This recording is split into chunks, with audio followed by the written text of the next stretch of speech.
मित्र, पुणे महानगरपालिकेच्या आणि इतरही महानगरपालिकेच्या निवडणुका जाहीर झाल्यात आणि निवडणुका म्हटलं की सगळी रणधुमाळी, चिकन मटन पार्ट्या, पैसे वाटणे, या पक्षातून त्या पक्षात जाणे वगैरे अशा पद्धतीचं वातावरण आपल्याला पाहायला मिळणार आहे। जाहीरनामे घेऊन लोक आपल्या घरापर्यंत येतील, जाहीरनाम्यात काय लिहिलंय हे एकदा बघितलं पाहिजे। अतिशय उत्कृष्ट मराठीचा त्यामध्ये वापर केलेला असेल, परंतु त्या उमेदवाराला तितकी चांगली भाषा येतही नसेल आणि त्यांनी जे अजेंडे दिले, जी ब्ल्यूप्रिंट दिलेली आहे त्याच्यामध्ये दिवाबत्ती, ड्रेनेज लाईन, पाण्याची व्यवस्था, इतकी वर्ष झालं आपण अजूनही विकास म्हटलं की तिथपर्यंतच आहोत। 2025-26 आणि तंत्रज्ञानाच्या काळामध्ये असताना आपण हा विचार का करत नाहीये?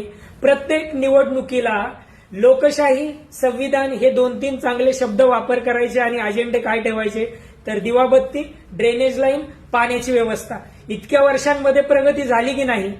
आणि दुसरा गोष्ट म्हणजे धार्मिक संकल्पनांना वाव देऊन आपण कित्येक वर्ष मागे गेलेलो आहोत। असं असताना शैक्षणिक, वैज्ञानिक दृष्टिकोन आपण ठेवला पाहिजे। त्याच्यामुळे मला या निमित्ताने हे सांगायचे की एक मतदार म्हणून, मतदान प्रक्रियेतला एक महत्वाचा धागा म्हणून विकल्या जायचं नाहीये। पैसा वाटणे आणि ज्यांना आपण निवडून देतोय ते सक्षम आहेत का, ते प्रगल्भ आहेत का? संविधानानं या देशाचं मालक बनवले आणि म्हणून प्रगल्भपणे, डोळस दृष्टिकोन ठेवून आणि समंजस पद्धतीने आपण भूमिका घेतल्या पाहिजेत। त्याच्यामुळे या भुलभुलैया वातावरणामध्ये आपण हरवून जायचं नाही। ही निवडणूक अंतिम नाही, निवडणुका येत राहतील, उमेदवार बदलत राहतील, पण आपण संविधानिक भूमिका जपतोय का? संविधान आपल्यासाठी अतिशय मानवी मूल्य देणारं एक मोठा जिवंत दस्तऐवज आहे, हे लक्षात घ्यायचे। ही निवडणूक जरी असली तरी संविधानिक दृष्टिकोनातून आपण या निवडणुकीकडे पाहायचंय।